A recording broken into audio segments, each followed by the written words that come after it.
Assalamualaikum warahmatullahi wabarakatuh. Selamat siang Bapak Dr. Andes Budi Slamet Riyadi, BSJMM, dan rekan-rekan semua. Pada kesempatan kali ini, saya akan menjelaskan secara singkat mengenai perekonomian di Indonesia. Pengertian perekonomian Indonesia adalah seluruh kegiatan produksi, distribusi, dan konsumsi yang dilakukan masyarakat untuk memenuhi kebutuhan hidup. Tujuan utama perekonomian Indonesia adalah mewujudkan kesejahteraan rakyat berdasarkan Pancasila dan Undang-Undang Dasar 1945. Contohnya, seperti pedagang menjual barang dagangannya, petani yang menanam padi, dan masyarakat yang membeli kebutuhan sehari-hari. Berikutnya, perekonomian Indonesia setelah kemerdekaan. Setelah merdeka tahun 1945, kondisi ekonomi Indonesia masih belum stabil karena warisan penjajahan dan keterbatasan sumber daya. Pemerintah kemudian melakukan berbagai pembangunan ekonomi seperti pembangunan infrastruktur, industri, dan sektor pertanian untuk meningkatkan kesejahteraan masyarakat. Contohnya seperti program pembangunan jalan, bendungan, dan swasembada pangan.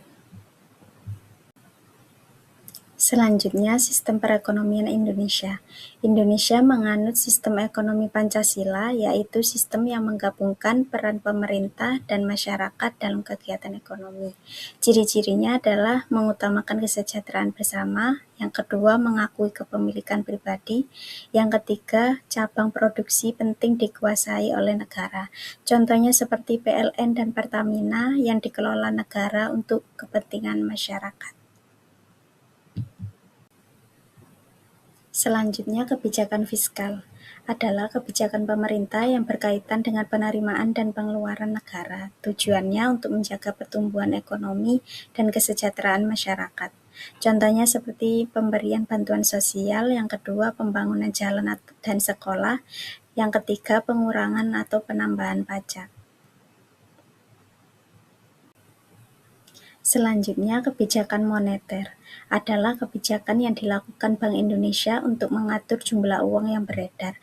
Tujuannya menjaga kestabilan nilai rupiah dan mengendalikan inflasi. Contohnya seperti menaikkan atau menurunkan suku bunga, yang kedua mengatur jumlah uang yang beredar di masyarakat. Selanjutnya, pengertian inflasi dan deflasi. Inflasi adalah kenaikan harga barang dan jasa secara terus-menerus. Contohnya, harga beras naik dari 14.000 menjadi 16.000 per kilogram. Selanjutnya, pengertian dari deflasi adalah penurunan harga barang dan jasa secara terus-menerus. Contohnya seperti harga hasil panen turun karena produksi berlebihan, sehingga pendapatan petani juga ikut menurun. Selanjutnya, hutang dan perekonomian Indonesia. Hutang negara adalah dana pinjaman yang digunakan pemerintah untuk membiayai pembangunan dan kebutuhan negara. Hutang dapat memberikan manfaat jika digunakan secara produktif, namun harus dikelola dengan baik agar tidak membebani keuangan negara. Contohnya seperti hutang digunakan untuk pembangunan jalan tol, pelabuhan, dan fasilitas publik lainnya. Selanjutnya adalah kesimpulan. Perekonomian Indonesia berlandaskan Pancasila dan bertujuan meningkatkan kesejahteraan rakyat. Untuk mencapai tujuan tersebut, pemerintah menerapkan berbagai kebijakan fiskal dan moneter serta mengelola inflasi, deflasi, dan hutang negara dengan baik. Sekian presentasi dari saya pada kesempatan kali ini.